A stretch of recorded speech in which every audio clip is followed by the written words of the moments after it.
Nickie Quaid ahead of the Co-op Superstores Munster Hurling League. Getting used to this now, Nickie, as one of, I suppose, the veterans of the Limerick team. I don't know, is that a good title to have or what? But look, it's great. It's great to be looking back and forward to competitive matches and things like that.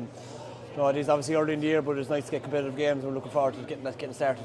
I suppose for you, it's always very evident the hunger in the team. What do you put that down to?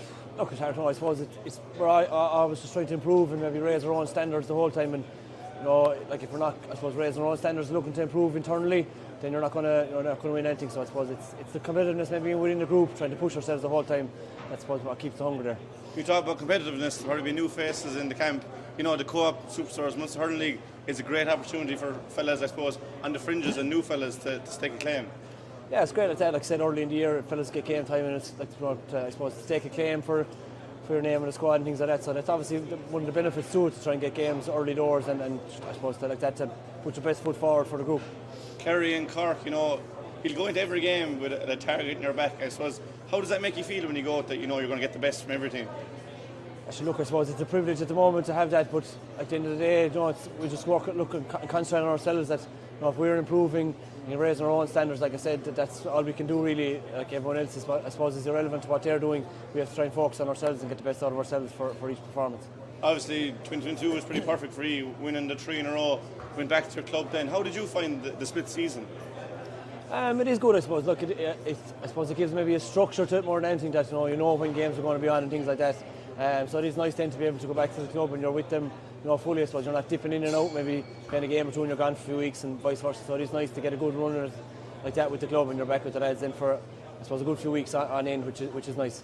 You obviously reached the Premier Intermediate semi-final. Did you get much of a break between, you know, Effin and then going back in with Limerick? Yeah, I suppose in fairness to John and the lads, they try and give everyone, you know, the same amount of time off. So lads won't be going back training. You know, it'll be, I suppose, different. Everyone will be different depending on when they finish up with the club. So tries to do that.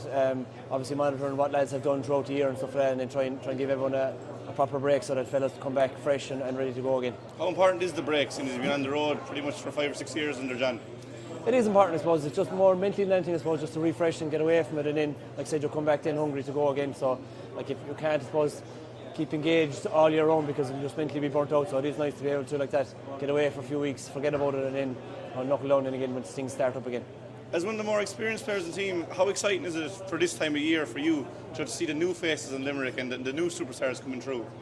It is great. Like I said, the new lads that will come into the panel will bring huge energy and things like that to the freshness to the group, which is great. And without that, I suppose it's very hard to keep going forward. And you need freshness and energy each year being injected by young lads that will try and, I suppose, push everyone else and help us get the best out of ourselves and raise our standards even more. So it is important to get those lads in.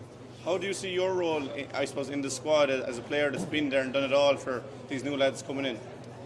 Look, I suppose I don't really see it as any different to anyone else. So you just have to try and, I suppose, do your job and be a good team player and I suppose engage with the group and be fully engaged and fully bonded with everyone that's there. I suppose maybe the fact that you're there a few years, look, I suppose it doesn't really have any bearing in it because everyone, there's no one is asked to do any specific role in terms of like that, help any young lads or anything. Fellas just do it naturally, I suppose, more than anything in the group. So whether you're there 2 years or 10 years, it doesn't really matter. You can I suppose lead in your own different way and everyone has their own role to play like that.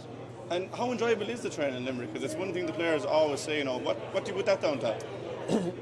Like it's enjoyable. It's very tough, like every other squad would be, but it is very enjoyable. And I suppose it's probably down to maybe the bond that we have in the group. Fellas love going training and spending the time at training, and there's a great energy and a buzz around it.